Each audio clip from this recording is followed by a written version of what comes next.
अस्सलाम वालेकुम मलगुरु। په افغانستان کې سنگر فرحات او د نوین الحق کرکټر نوین الحق یو لانجه شروع د په میډیا باندې سنگر فرحات د افغانستان ټیم حواله سره د افغانستان کډیانو حواله سره خبرې کړې وي چې هغه په نوین الحق باندې بد لګیدل دي او نوین الحق ورته یو قرار جواب ورکړی دی. افغانستان کرکټ فینس چې کوم دیغه د نوین الحق په طرف باندې دي او هغه کرکټ فینس چې هغه په افغانستان کرکټ بورډ کې د شفارس نه تنگ دي، شفارسي کې لړیانو نه تنگ دي، نو هغه د فرحات په طرف باندې دي. نو په سوشل میډیا باندې هم یو درز غوبل د دې دواړو کې لړیانو د دې دواړو کسانو په وجه باندې شروع دي او د دې دواړو چې کم فین فالوورز دي هغه هم یو بل سره خیر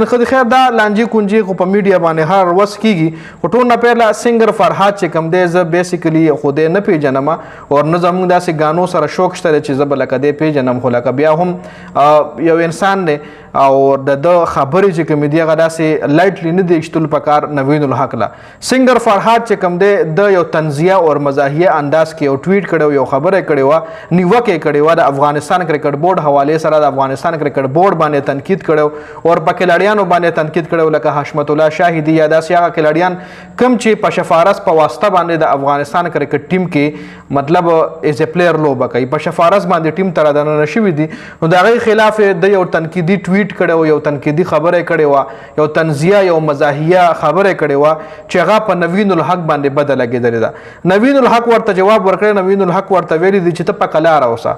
دا رستا کار نه، دا رستا فیلډ نه، ته خپل ټنګ ټکور کوه،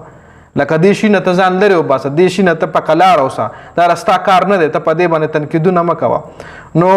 نوین الحق ورته دا جواب ورکړه چونکې نوین الحق چې کوم دی تاسو ته به پته وي چې د انفیلډ هم اګریسیو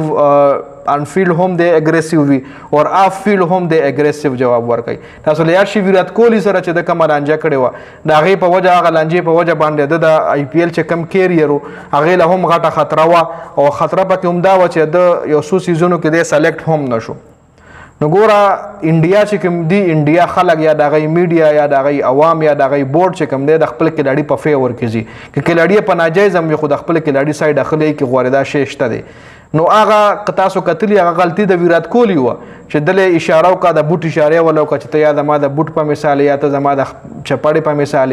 نوین الحق ورله هم ورغو بدماشي ښه مکمل ښه جواب ورله ورکړی یارېدلی ته نه دی که دا د په ځای بل کلاډي وي کېدای شي بره هم ویرات کوهلي ته نه وی کتلی دا خو د بیا هم جواب ورکو. نو دا ګوره وجه څه ده چې اګریسیو دی، خپل اګریشن شو کوي، هر ځای کې خپل اګریشن شو کوي او فاسټ بالر سره اګریشن مزه کوي. خو دې کې اوس فرحات چې کوم دی هغه په حقه دی او که نوین الحق په حقه دی. تاسو هم خپل رای ما سره کمنټ کوئ، تاسو د چا په سایډ باندې یئ، فرحات په سایډ باندې یا د نوین الحق په سایډ باندې.